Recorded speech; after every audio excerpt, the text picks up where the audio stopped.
Para po sa mamayang hapon na activity po natin.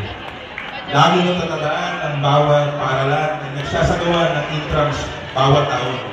Hindi lamang para hubugin ang talino ng mga mag-aaral, kundi hikayatin din kayong ipakita ang inyong mga talento sa larangan ng palakasan.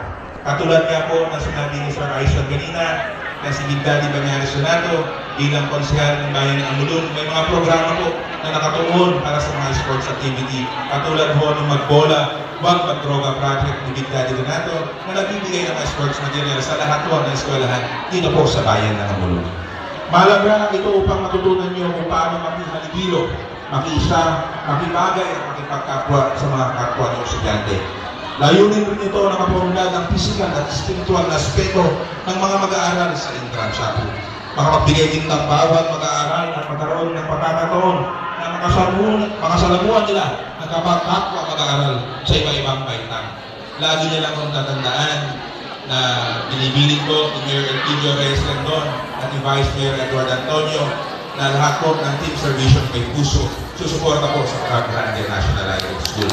Mga anak, muli, magandang araw po sa ating lahat. Mag-enjoy po kayo ngayong araw at bukas. Lagi niya lang kung tatandaan na andito lang po si Big Daddy Banyares Donato para po sa inyo. Mabuhay po, Club Grande National High School. Mabuhay po ang Bayan ng Amulon.